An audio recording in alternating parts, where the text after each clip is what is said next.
Red line special Pakistan के अहम तरीन इंतखाबात। आपके लिए अब ख़बर यह है कि अगले हफ्ते जब हम अपना आखिरी प्रोग्राम कर रहे होंगे तो उस वक्त तक हल्का बंदियाँ मुकम्मल हो चुकी होंगी, यानी आपने जिस हल्के में से वोट डालना है उसका तयन हो चुका होगा। पाकिस्तान के अंदर तकरीबन 12.5 करोड़ से ज़्यादा रजिस्टर्ड वोटर्स टेक्निकली अपने हक के वोट का इजहार करेंगे और पाकिस्तान की तारीख में बड़े बड़े इंतखाबात हुए। इन इंतखाबात से ज़्यादा नाजुक मोड़ किसी इंतखाब में नहीं आए। इस चुनाव की अहमियत क्या है, इस चुनाव का असर पाकिस्तान के मुस्तकबिल पर क्या पड़ना है, इस चुनाव में आप कैसा किरदार अदा कर सकते हैं, इस चुनाव का मतलब पाकिस्तान की दर्जनों सियासी जमातों के लिए क्या है, इस चुनाव का मतलब पाकिस्तान की फ़ौज, पाकिस्तान की इंटेलिजेंस, पाकिस्तान की पूरी तौर पर इस्टेब्लिशमेंट के लिए इसका मतलब क्या है, अदलिया की इज़्ज़त इस इलेक्शन से कैसे जुड़ी हुई है, इलेक्शन कमीशन की इज़्ज़त कैसे जुड़ी हुई है, और सबसे बड़ी बात ये कि अवाम इस इलेक्शन से क्या हासिल कर सकते हैं। अगले चंद लम्हों में हम आपसे जो बात करेंगे वो तमाम थीम्स हैं जो इलेक्शन तक और इलेक्शन के बाद आप बार बार टीवी प्रोग्राम्स पर सुनते रहेंगे। प्रोग्राम को गौर से देखिएगा, गौर से सुनिएगा।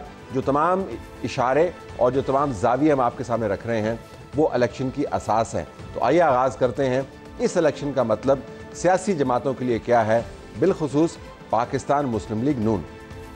बहरहाल अगर आप चारों सूबों को देखें, उनको शायद केपी में मेहनत ज़्यादा करनी पड़ेगी, बहुत मेहनत करनी पड़ेगी केपी में, क्योंकि वहाँ पर शायद मतलब मुकाबला बहुत सी सियासी जमातें हैं जो वहाँ पे कम्पीट करती हैं इलेक्शन में। पंजाब लार्जली तो उनको खुश होना चाहिए कि वो अकेले दौड़ रहे होंगे, अगर रेस में अकेले दौड़ेंगे तो जीत ही जाएंगे, क्योंकि लग ऐसे रहा फिलहाल हालात देख कर के तहरीक इंसाफ को इलेक्शन लड़ने नहीं दिया जाएगा और पाकिस्तान पीपल्स पार्टी का वोट बैंक बहुत महदूद है। पंजाब में चंद सीटों पर मुकाबला होगा। बाकी इस वक्त के हालात देखकर मुझे इस्तेहकाम पाकिस्तान और दूसरी पार्टीज़ कुछ ज़्यादा टफ टाइम देती तहरीक मुस्लिम लीग नून को नज़र नहीं आ रही। सिंध हमेशा से, क्योंकि इंटीरियर सिंध तो पीपल्स पार्टी का रहा है, वो वहाँ पर वो अलायंसेस करेंगे सिंध और सिंध में, लेकिन ज़्यादा फोकस नहीं करेंगे सिंध के ऊपर। जैसे पहले बड़ी पार्टियाँ जो पंजाब, क्योंकि पंजाब वो जगह है जहाँ से हुकूमतें बनती, सो ज़्यादा फोकस पंजाब पे होगा। फिर क्योंकि मुकाबला केपी में है, केपी में ज़्यादा फोकस करेंगे। सिंध में ज़रा कदरे कम फोकस होगा मुस्लिम लीग नून का, सो जेड़ा जीत जाए सिंध वो जीत जाए। सो आई थिंक इट बी काफ़ी कंफर्टेबल होंगे। नून के लिए मेक और ब्रेक इलेक्शन है। उनका ख्याल है कि मेक ज़्यादा होगा और ब्रेक कम होगा। उसकी बुनियादी वजह यह है कि नवाज शरीफ ने अपना सब कुछ इस इलेक्शन के ऊपर वारी कर दिया है। उन्होंने अपनी क्रेडिबिलिटी को दांव पर लगाया है। उन्होंने पीडीएम की हुकूमत को ओके करते हुए अपने भाई के जितने सियासी असासे थे उनको दांव पर लगाया है। शहबाज शरीफ के बारे में कहा जाता था कि शहबाज स्पीड पंजाब में बड़ी मशहूर है। मरकज़ के अंदर आकर हमने शहबाज शरीफ की हुकूमत को रिवर्स गियर लगाते हुए देखा। बदकिस्मती से उस गाड़ी जिसको रिवर्स गियर लगा उसके पहियों के नीचे अवाम पिसते चले गए। वो एक बहुत बड़ा इशू है कि पीडीएम की हुकूमत का जो साया है उससे नवाज शरीफ ने अपनी पार्टी को और वोटर को कैसे बचाना है और मोटिवेट करना है। ये भी एक सितम ज़रीफ ही है कि नवाज शरीफ उनकी जमात के लिए ये इंतखाब एक खुला मैदान होना चाहिए था, क्योंकि उनका ओपोनेंट इस वक्त अडयाला जेल के अंदर बैठा आसमान के सितारे देखने से भी कासर है, वरना वो गिन लेता उसको। लेकिन नवाज शरीफ की जो जमात है वो इस लिहाज से मुश्किल में है क्योंकि इस मरतबा उनके ऊपर छाप किसी और किस्म की लगी। पहले उनको सियासी फील्ड से अलहदा किया जाता रहा ये कह के कि एंटी इस्टेब्लिशमेंट हैं, इनके होते हुए पाकिस्तान तरक्की नहीं कर सकता। और नवाज शरीफ ये कहते कहते पाकिस्तान से चले गए कि मैं बताऊं कि मुझे क्यों निकाला, बताया कभी नहीं, लेकिन निकल गए पाकिस्तान से। और फिर अब जब वो वापस आए हैं तो सितम ज़रीफ़ी ये है, कहा जा रहा है कि इस्टेब्लिशमेंट का सुपर लाडला बन के आए हैं। तो एक तोहमत वो थी कि पाकिस्तान तोड़ने वाले हैं, दूसरी तोहमत ये है कि इस्टेब्लिशमेंट का लाडला बन के आ रहे हैं। तो इसके बीच में नवाज शरीफ ने और उनकी जमात ने अपने लिए ताकत का तवाज़न तलाश करना है। उनके लिए पंजाब जीतना बहुत अहम है, साथ साथ चंक सीट्स की भी उनको तलाश है, जिस तलाश में वो सिंध भी गए। एमक्यूएम के साथ उन्होंने भावताव किया और मामला तय किए और फिर खूब पॉलिटिकल शॉपिंग की बलूचिस्तान के अंदर जाकर। नवाज शरीफ अपनी तादाद भी बढ़ाना चाहते हैं पंजाब में सीटों की। पंजाब जीतेंगे तो मरकज़ उनके हाथ के अंदर होगा और चंक सीट्स के ज़रिए वो अपने आप को स्ट्रेंथन करना चाहते हैं, क्योंकि अगर ये इंतखाब उन्होंने नहीं जीता और तजब्ज़ब का शिकार रहे उनके वोटर्स, तो वो तमाम तोहमतें भी समेटेंगे और उनके हाथ भी कुछ नहीं आएगा। उनके लिए ये इंतखाब बहुत अहम है। पाकिस्तान पीपल्स पार्टी को भी मत भूलें, पाकिस्तान के अंदर किसी सियासी जमात की अगर तवील तरीन तारीख है इंतखाबात के अंदर सरप्राइज़ देने की, तो वो पाकिस्तान पीपल्स पार्टी है। ये इंतखाबात उनके लिए भी कम अहम नहीं है। पाकिस्तान जैसे ममालिक में रियासत को सरकार कहते हैं जी, और सरकार के बारे में हमेशा वो ये तवक्को रखता है गरीब आदमी कि वो उसके साथ माई बाप वाला सलूक करे, थोड़ी सी शफ़क़त बरते। तो आई थिंक वो शफ़क़त वाली बात को अगर किसी तरह वो ला सकें शिद्दत के साथ कि जी हम तो वही ओरिजिनल दौर में जाना चाहते हैं, तो वो यकीनन अपने लिए एक नई यूथ में जगह भी बना सकते हैं और कॉन्स्टिट्यूंसी भी क्रिएट कर सकते हैं। पाकिस्तान पीपल्स पार्टी ने पीडीएम का हिस्सा बनते हुए ये सोचा था कि पीडीएम एक मखलूत किस्म का इत्तेहाद है, वही मखलूत किस्म का इत्तेहाद, उसी किस्म का, अगर वही नहीं तो उसी किस्म का मखलूत इत्तेहाद है जिस किस्म का इमरान खान की हुकूमत में मौजूद था और वो इमरान खान को ताकत में ले आए। पाकिस्तान पीपल्स पार्टी ने पीडीएम का तजर्बा इस वजह से भी किया था कि उनके ख्याल के मुताबिक छोटे नंबर्स अगर मरकज़ में आपके पास हैं तो इससे मुराद ये नहीं है कि आपके लिए रास्ते नहीं खुल सकते। तो उन्होंने अपने मनपसंद की मिनिस्ट्रीज़ ली और उन्होंने वो मिनिस्ट्रीज़ बड़ी एहतियात के साथ चुनी जिनके गिर्द आवाम का गुस्सा घूमता है, लिहाजा वो आवाम के गुस्से से बराह रास्त महफूज रहे। पीडीएम में से निकल भी गए थे और अपनी आज़ादाना तशख़्ख़ुस के गिर्द मिनिस्ट्रियाँ चलाते रहे, लेकिन पीडीएम का हिस्सा इस वजह से यकीनन रहे थे कि वो तजर्बा करना चाहते थे कि मरकज़ के अंदर छोटी नंबर ऑफ़ सीट्स लेकर अगर वो हुकूमत बना सकते हैं तो वो तजर्बा कैसा रहेगा। और बीच में एक फेज़ आया था कि जब बिलावल भुट्टो ज़रदारी के बारे में कहा जा रहा था कि he is the dark horse, वो बुनियादी तौर पर पाकिस्तान पीपल्स पार्टी के एक मरतबा फिर प्राइम मिनिस्टर बनेंगे और तारीख़ रकम कर देंगे कि नाना भी प्राइम मिनिस्टर, माँ भी प्राइम मिनिस्टर और उसके बाद बिलावल भुट्टो ज़रदारी भी प्राइम मिनिस्टर, बीच में वालिद साहब हैं जो सदर भी बन चुके हैं। तो एक तारीख़ रकम हो जाएगी और ये भी कि पाकिस्तान की सियासत चूँकि बुरे तरीके से डिवाइड हो चुकी है, इस वजह से उस डिवीज़न से फ़ायदा उठाते हुए पीपल्स पार्टी पीछे से आएगी और फ्रंट सीट के ऊपर कब्ज़ा कर लेगी। 1.5 महीने तो ये मामला चलता रहा, लेकिन उसके बाद हमने देखा कि आहिस्ता आहिस्ता इस्टेब्लिशमेंट के साथ पीपल्स पार्टी के ताल्लुकात ख़राब होते गए। अब इस वक्त इस्टेब्लिशमेंट के साथ पीपल्स पार्टी के ताल्लुकात, जब हम प्रोग्राम रिकॉर्ड कर रहे हैं, ये कहना ज़रूरी है क्योंकि कुछ पता नहीं है कि आने वाले चंद हफ्तों के अंदर क्या हो जाए। इस वक्त तक हालात बहुत ही नाजुक मोड़ से गुजर रहे हैं, लिहाजा पीपल्स पार्टी ने बहुत सारा गुस्सा नून लीग पर निकालना शुरू किया है। इस मरतबा बिलावल भुट्टो ज़रदारी की जो कैंपेन है उसमें से आपको पाकिस्तान तहरीक इंसाफ की झलक नज़र आ रही है। बुनियादी तौर पर एग्रेसिव कैंपेन है लेकिन नेगेटिव कैंपेन है। मरकज़ के अंदर वो हुकूमत कैसे बनाएंगे, वो किस तरीके से हैरान करेंगे, उनका एजेंडा क्या होगा, इसके ऊपर अभी बात नहीं हो रही। पीपल्स पार्टी इस पर तकिया कर रही है, साथ उसको इस्टेब्लिशमेंट से भी गिले शिकवे हैं जिनका वो इजहार करती रहती है। और वो जुमला जो आपने बहुत मरतबा सुन लिया, मज़ीद सुनेंगे कि लेवल प्लेइंग फील्ड हमें नहीं मिला फिर भी हम इंतखाबात जीतेंगे। पीपल्स पार्टी की उम्मीद बहरहाल ये होगी कि सिंध के अंदर अपनी सियासी गद्दी को कायम दायम रखें। उसके अलावा अगर तख्ते लाहौर से उनको सीटें मिलती हैं, पंजाब में उनकी परफॉर्मेंस अच्छी होती है, तो किसी को क्या पता, पाकिस्तान में बड़े बड़े करिश्मे होते रहे हैं। पाकिस्तान तहरीक इंसाफ के लिए इंतखाब ऐसा है कि जैसा इससे पहले कभी नहीं आया। जहाँ तक पाकिस्तान तहरीक इंसाफ का ताल्लुक है, उन्होंने एक खुदकुश सियासत पे अमल किया और ये जो खुदकुश सियासत थी, ना सिर्फ इसको खुद बहुत नुकसान हुआ, कौमी मईशत को नुकसान पहुंचा, कौमी इस्तेहकाम को नुकसान पहुंचा, इदारों को नुकसान पहुंचा, जमहूरियत को नुकसान पहुंचा, हमारे बुनियादी इक़्तिदार को नुकसान पहुंचता। तो पाकिस्तान तहरीक इंसाफ पहले हाईजैक हुई चंद उजरती सियासतदानों के हाथ में जो अब छलांगे लगा लगा के सियासी पनाहगाहों में जा रहे हैं। अब ये चंद वकला के हाथ में जो शायद वकला की सियासत से बाहर निकल के सोच नहीं सकते। हमें हिकमत की जरूरत है, तजदीद नौ की जरूरत है, पार्टी का काबा किबला दोबारा तय करने की जरूरत है, क्योंकि वोट बैंक होना एक चीज है, बैलेट बॉक्स में वोट पड़ना दूसरी चीज है। दरम्यान में बड़े मराइल है, उसके लिए संजीदा एक एफर्ट की जरूरत है। जब तक वो नहीं होती तो पीटीआई का कम से कम इस इलेक्शन में जो चांसेस हैं बहुत मखदूश हैं। जब से जमात बनी, पाकिस्तान तहरीक इंसाफ को हमेशा से किसी न किसी सूरत में इस्टेब्लिशमेंट की आशीर्वाद मिलती रही। इमरान खान ये कहते हैं कि उन्होंने बड़ी स्ट्रगल की, लेकिन उनके ताल्लुकात उस वक्त के साहिब हकीकी इक़्तिदार लोगों के साथ बहुत अच्छे रहे। जनरल परवेज़ मुशर्रफ हो, जनरल इशफाक परवेज़ कियानी हो, इंटेलिजेंस के सरबराहान हो, उसके बाद आने वाले 2 मज़ीद जनरल साहिबान हो, राहील शरीफ और जनरल बाजवा, इमरान खान हमेशा right side of the establishment रह के ही खेले हैं। बीच में 1-2 दिन हल्की फुल्की जेल उनको बर्दाश्त करनी पड़ी, जिसके ऊपर उन्होंने बहुत बड़ी एक स्टोरी बनाई कि कितनी मैंने स्ट्रगल की थी, लेकिन उसकी कहानी भी बस ऐसी ही है कि जैसे आप समझें कि किसी ने दोस्ताना किस्म की जेल करवा दी हो ताकि आपका नाम भी उन लोगों के अंदर आए जिन्होंने बड़ी कुर्बानियाँ दी थी। लेकिन अब वो हकीकी जेल काट रहे हैं। इस मरतबा हालात यकसर मुख्तलिफ हैं, ना इस्टेब्लिशमेंट हैं, ना भाई लोग हैं, ना उनके पास वसाइल हैं, ना उनके पास सोशल मीडिया है, ना उनके पास कोई ऐसा कायद बचा है जिसके ज़रिए वो अपना नैरेटिव लोगों तक पहुंचा पाए। जो वो कह गए लोगों के लिए अब वही नैरेटिव बाकी है। पार्टी का सबसे बड़ा चैलेंज तंजीमी सलाहियत को बरकरार रखना है। जो हमारी असेसमेंट है पार्टी के बारे में बहुत मुश्किल का शिकार है। जो वर्कर्स जिन्होंने कभी पार्टी के बड़े बड़े दरवाजे नहीं देखे थे, अब हालात की सितम ज़रीफ़ी की वजह से, माहौल के बलफेर की वजह से उनके पास दरवाजे भी आ गए हैं और सीटें भी आ गई हैं, लेकिन उनका तजर्बा नहीं है। तो जो ग्रास रूट का वर्कर है, तंजीम अब उसके पास आ गई है, ऊपर से उसके पास डायरेक्शन मौजूद नहीं है।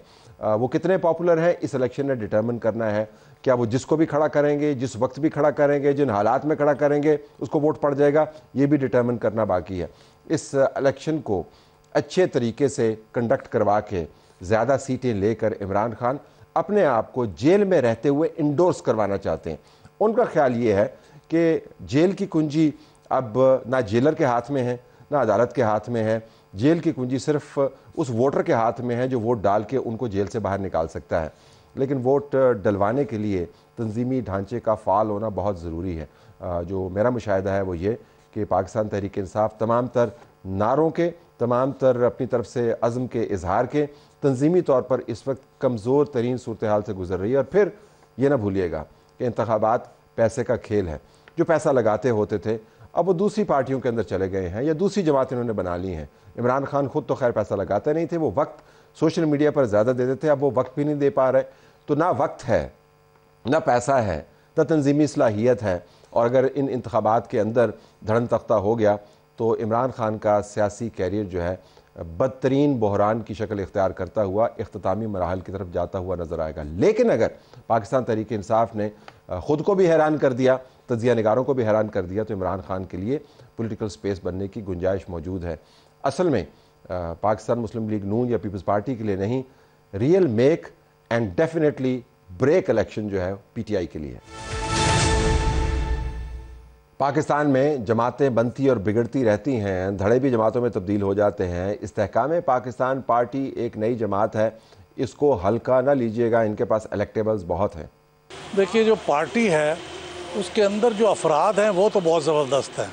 ख़ास तौर पे 2 बड़े अफराद जैसे जहांगीर तरीन साहब हैं, पाकिस्तान के बेहतरीन सियासी मुंतज़िम हैं। वो अलीम खान साहब हैं, वो भी पॉलिटिकल मैनेजमेंट नेटवर्किंग के बादशाह हैं। लेकिन जो पार्टी के अंदर लोग हैं बाकी इन दोनों के अलावा, वो अगरचे वो लोग हैं जो माजी में इलेक्टेड रहे हैं, लेकिन उनकी अपनी कोई इंडिविजुअल बड़ी हैसियत नहीं है। लेकिन इस्तेहकाम पाकिस्तान पार्टी की चूँकि कुछ रूट्स साउथ पंजाब में भी हैं और वहाँ के कुछ हैवी वेट्स इसमें शामिल हैं, तो मेरे ख़्याल में ये इस काबिल ज़रूर होगी पार्टी कि ये किसी और पार्टी को हुकूमत बनाने में मदद दे सकती है। ख़ुद हुकूमत बना पाएगी नहीं, इसका मुझे यकीन नहीं है कि वो ख़ुद हुकूमत बना पाएगी। अगर आप इस्तेहकाम पाकिस्तान पार्टी के प्लसेस को गिने तो पेपर के ऊपर आपको बहुत प्लसेस नज़र आते हैं। इनके पास वसाइल हैं, इनके पास तंजीमी सलाहियत है, इनके पास वो इलेक्टेबल्स हैं जिनको इनके ओपोनेंट्स भी मानते हैं कि वो इलेक्शन जीत सकते हैं। इनके पास अब वो वर्कर आ गया है जो इलेक्शन के दिन इलेक्शन की मशीनरी चला सकता है। इनके पास सोशल मीडिया की टीम भी मौजूद है और ये पंजाब के अंदर मौजूद हैं।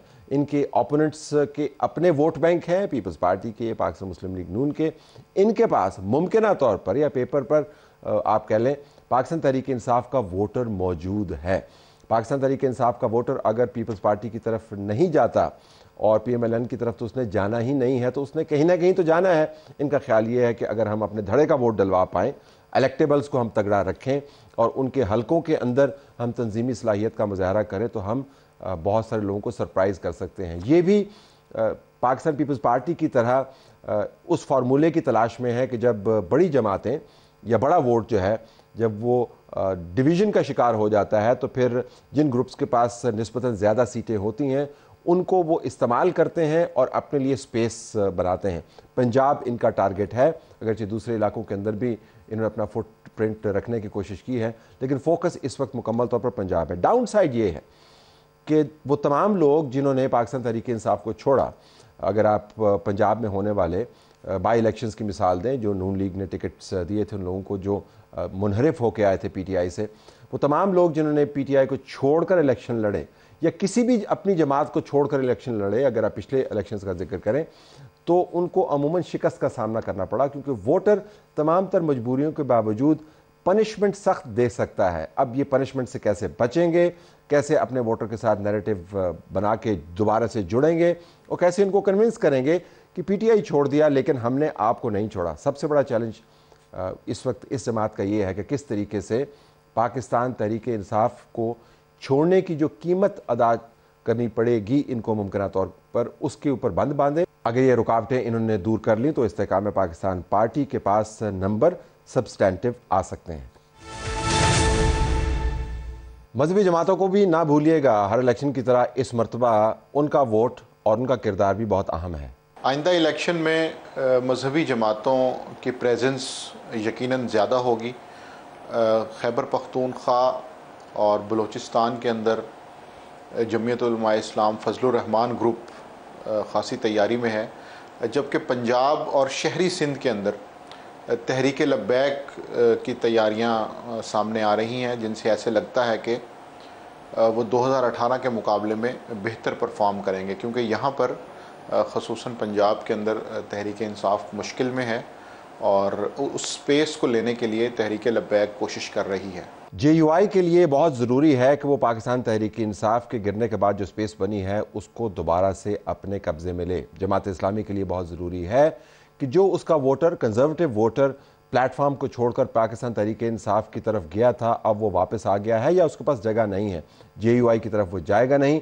जमात इस्लामी अपनी पाकिस्तान तहरीक इंसाफ के साथ पुरानी एसोसिएशन के ज़रिए अमलन ये एक धड़ा बना सकती है जिसके अंदर उनका अपना वोटर भी मौजूद हो और पाकिस्तान तहरीक इंसाफ से वोटर भी उनके पास है, और जो वोटर उनका गया था वो उनके पास वापस आए, और वो चाहेंगे कि मरकज़ में उनकी सीटें ज़्यादा हों और हर सूबे के अंदर वो अपनी कारकर्दगी को अपनी सीटों के ज़रिए दिखा पाएँ। बहुत अरसा हो गया है जमात इस्लामी ने अपनी इलेक्ट्रल स्ट्रेंथ नहीं दिखाई, तो इस मरतबा उनके अमीर और उनकी तंजीमी सलाहियत का भी एक बहुत बड़ा इम्तिहान है। TLP को आप बिल्कुल इग्नोर नहीं कीजिएगा। पिछली मरतबा TLP ने झोली भर भर के वोट लिए, सबको उन्होंने परेशान भी किया, बाज़ जगहों पर बड़े क्लोज मार्जिन से जो इलेक्शंस उनके ओपोनेंट्स बड़ी जमातें हारी, उसके अंदर TLP के वोटर का बड़ा किरदार था।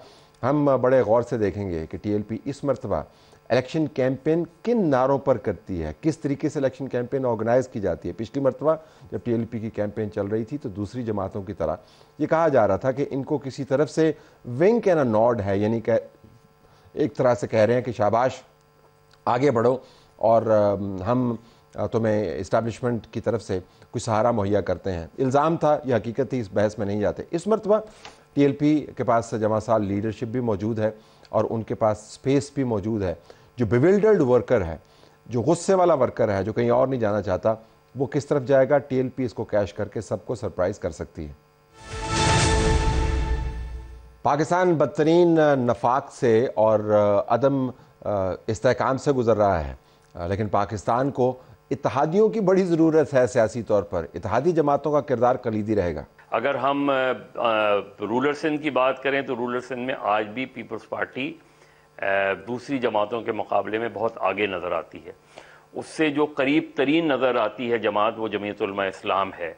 अगर हम शहरी सिंध की तरफ आ जाएं तो पिछले चंद सालों में जो सियासत हुई है उसकी बिना पे MQM को शदीद नुकसान पहुँचा है, लेकिन जमात इस्लामी और अगर PTI का इत्तेहाद हो जाता है अगले इंतखाबात में तो सबसे ज़्यादा नुकसान MQM को होगा, पीपल्स पार्टी को नहीं होगा नुकसान। क्योंकि शहरी सिंध में जमीयत उलमा इस्लाम या दूसरे ग्रुप्स का या GDA वगैरह का उतनी से नहीं है। हाँ, मुस्लिम लीग नून का वोटर है, वोट बैंक है, और मुस्लिम लीग नून इत्तलात यही है कि शहबाज शरीफ साहब उसी नशिस्त से दोबारा लड़ेंगे जिस नशिस्त से वो फैसल वाडा साहब से हारे थे। एमक्यूएम इत्तेहादी के तौर पर अपने लिए ज़्यादा स्पेस बनाने की कोशिश करेगी और ना सिर्फ मरकज़ में स्पेस बनाएगी। एमक्यूएम के लिए सबसे बड़ा इशू ये है कि जो खोई हुई साख है और जो पुराना वोटर है उसको रिवाइव करवा के अपने आप को मुस्तकबिल की जमात के तौर पर प्रेजेंट करे अपनी उन्हीं हलकों में जिसके अंदर ये कभी राज किया करती थी। जीडीए के लिए भी मेक और ब्रेक है। पिछले इंतखाबात में इनका किरदार बड़ा अहम रहा। इस इंतखाब में अगर ये अलायंस बरकरार नहीं रख सकती, अपने आप को तंजीमी तौर पर, या परफॉर्मेंस नहीं आती, तो ये टूट फूट पी सकती है। आज़ाद उम्मीदवारों की एक बहुत बड़ी तादाद आपको इन इंतखाबात के अंदर नज़र आएगी और इन इंतखाबात में आज़ाद उम्मीदवार जीतने के बाद सूबाई असम्बलियों में और कौमी असम्बलियों में आपको मुख्तलिफ जमातों और धड़ों की शक्ल इख्तियार करते हुए नज़र आएंगे। बहुत सारी ऐसी जमातें जिनको बनाने की कोशिश की जा रही थी, अब वो प्रोजेक्ट पोस्टपोन किया गया है। कहा यह गया है कि देखते हैं तेल और तेल की धार को। अगर ये जमातें अपनी अपनी असम्बलियों के अंदर उन लोगों को इकट्ठा कर पाएँ जो आज़ाद उम्मीदवार के तौर पर आए हैं, तो पार्लियामान से बाहर जमात बनाने की ज़रूरत नहीं है, असम्बली से बाहर जमात बनाने की ज़रूरत नहीं है। असम्बली के अंदर से ही जमात बनाएंगे और अंदर से ही क़यादत बनाएंगे और फिर हम बारगेनिंग करेंगे। तो आने वाले इंतखाबात एक बड़े डिवाइडेड इन्वायरमेंट में हो रहे हैं, लेकिन आज़ाद उम्मीदवारों की जमातें और इत्तेहादियों की जमातें और उनके एजेंडे इसके ऊपर बड़े गहरे असरात मुरतब करेंगे। शायद इस वर्ल्ड कप में इतने छक्के नहीं लगे जितने छक्के तनकीद के इस इलेक्शन कमीशन को लग चुके हैं। ये इंतखाबात इनके लिए भी बड़े अहम हैं। पहले ही इंतखाबात जो हैं वो आइन की दी गई मुद्दत के बाद हो रहे हैं। आइन की पामाली हो चुकी है, जिसमें जो भी अमल हुआ वो हमारे सामने है। अब कोई वजह नहीं कि इलेक्शन कमीशन इंतखाबात कराने में कोई दुश्वारी महसूस करे। यहाँ हम जो एतराज़ हो सकता है वो ये ज़रूर हो सकता है कि रिटर्निंग अफसर इलेक्शन कमीशन ने कहा है कि वो गालिबन जो रेवेन्यू के अफसरान हैं उनको लगाएंगे, जो हुकूमती एहलकार हैं। पहले माजी में जज साहिबान लगते रहे हैं। ये एक शिकायत हो सकती है इस अमल से, लेकिन ये दुश्वारी नहीं है इलेक्शन कमीशन के लिए। इलेक्शन कमीशन को दुरुस्त फैसला करना है। हर जमात ने इन इंतखाबात से कहीं पहले और मौजूदा इलेक्शन कमिश्नर की अपॉइंटमेंट के बाद कभी ना कभी बदतरीन किस्म की तनकीद का निशाना बनाया है इस कॉन्स्टिट्यूशनल बॉडी को। तनाज़ात ने इसको घेरे रखा। इंतखाबात वक्त पर क्यों नहीं हुए? बाज़ जमातें मुकम्मल तौर पर ज़िम्मेदारी फ़िक्स करती हैं इलेक्शन कमीशन के ऊपर। जो पुराने चीफ जस्टिस थे उन्होंने तो वतीरा बना लिया था कि काम खुद करते थे और उस वारदात की FIR जो है वो इलेक्शन कमीशन के ख़िलाफ़ दर्ज करवाते थे।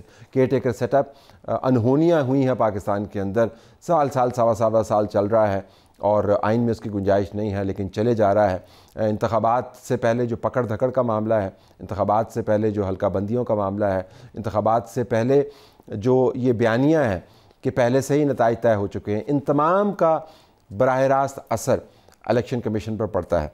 हमें ये मानना होगा कि चीफ इलेक्शन कमिश्नर ने तमाम तर तनकीद के बावजूद अपना कद काठ खोया नहीं है, बल्कि उसके अंदर इजाफ़ा किया है।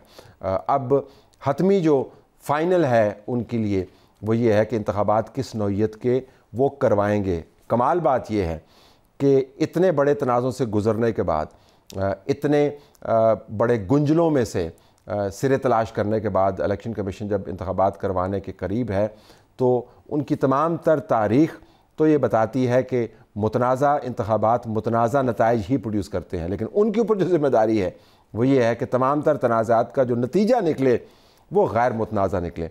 ये एक बहुत बड़ा स्टेप है। अगर ये इंतखाबात बदतरीन तनाज़ों की नज़र हो गए और अगर इनके नताइज की सूरत में पार्लिमान और असम्बलियाँ गर्म न हुई और सड़क गर्म हो गई, तो तमाम का तमाम मलबा इलेक्शन कमीशन पर ही आकर गिरेगा। ये भी देखना होगा कि उनको कितनी सपोर्ट मिलती है उन डिपार्टमेंट से जिन्होंने पहले इंतखाबात करवाने के मामले के ऊपर कहा था कि हमारे पास पुलिस नहीं है, हमारे पास रेंजर्स नहीं है, हमने फ़ौज डिप्लॉय नहीं करनी, और फिर जुडिशरी की तरफ से उनको किस किस्म की सपोर्ट मिलेगी और फिर मॉनिटरिंग इंतखाबात की किस किस्म की होगी।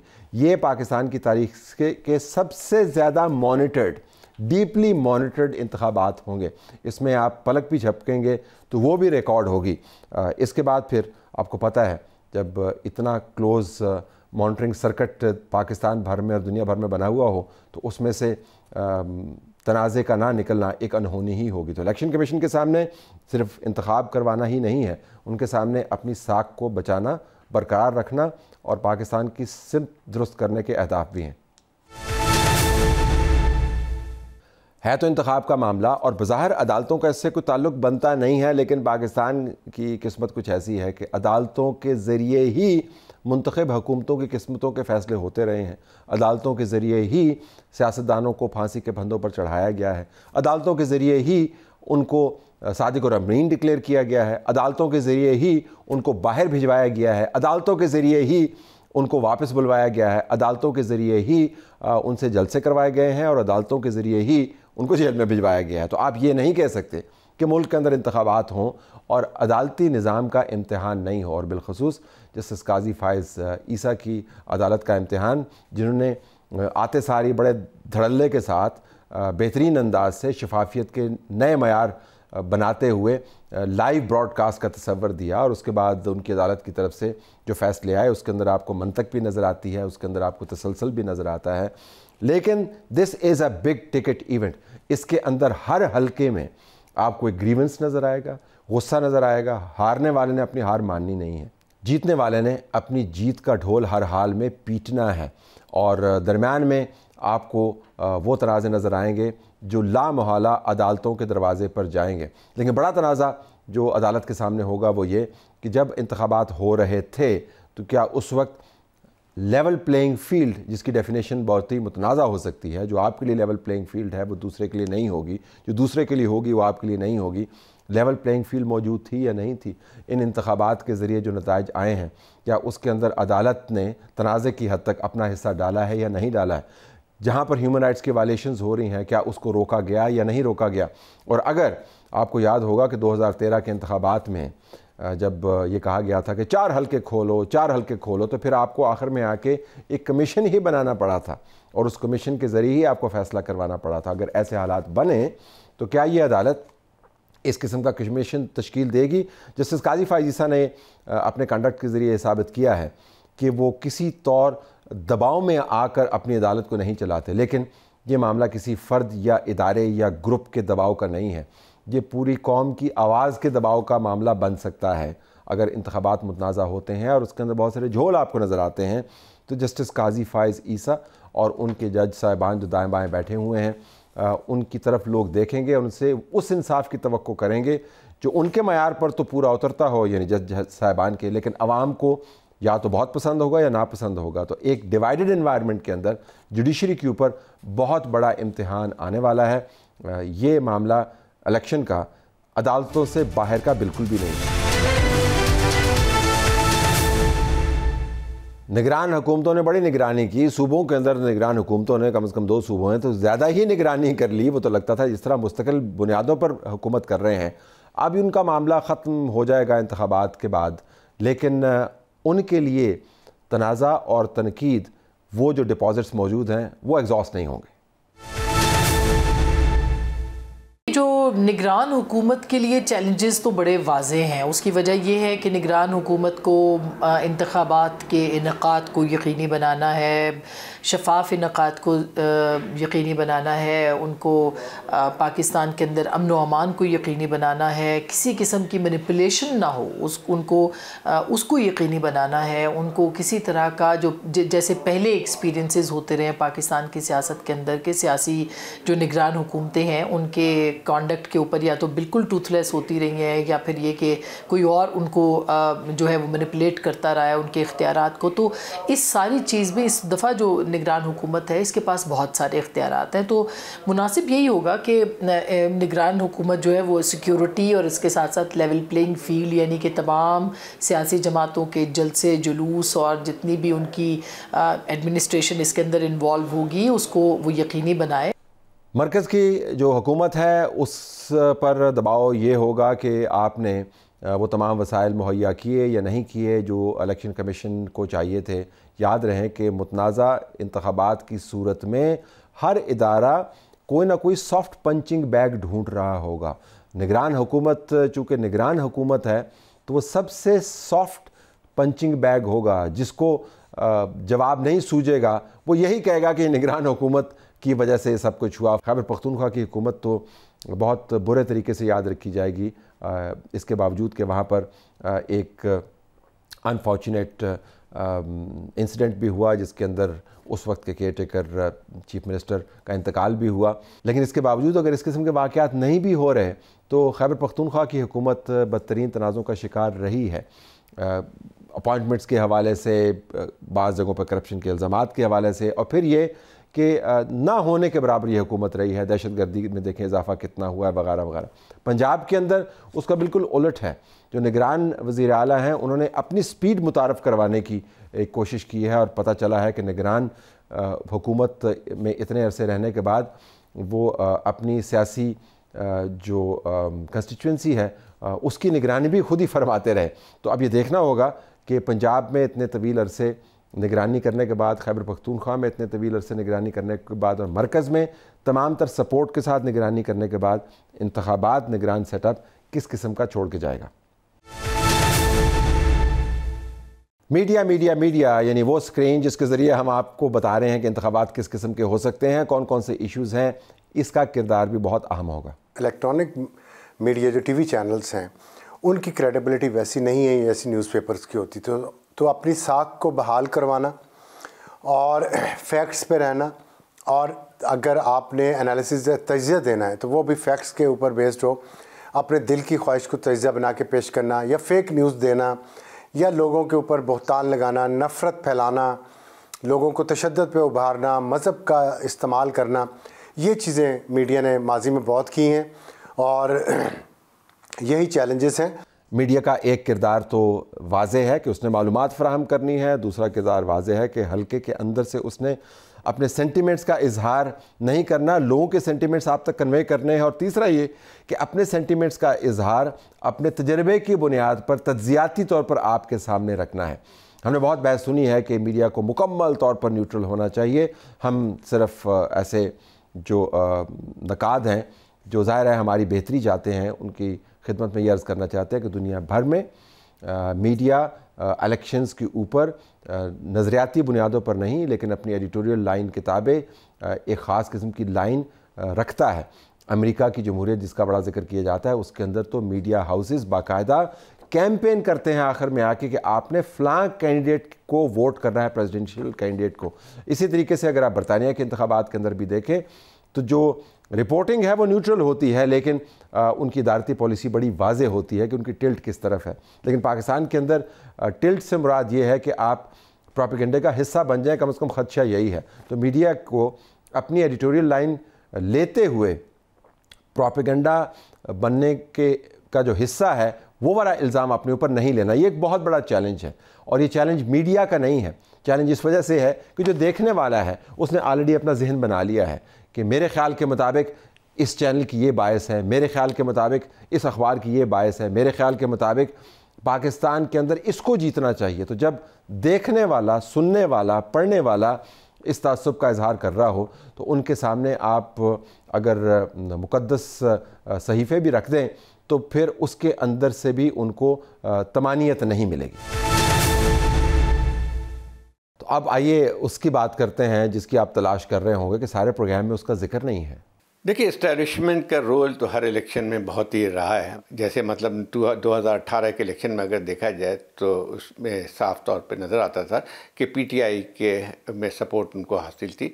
लेकिन आज अब की जो है इस दफ़ा बिल्कुल कैरेक्टर्स चेंज हो गए हैं। अब पीटीआई जो है जिसको कहा जाता है कि अताब का निशाना है, और दूसरी तरफ हम देखते हैं कि पीएमएलएन को इस वक्त इस्टेब्लिशमेंट की पूरी सपोर्ट हासिल है।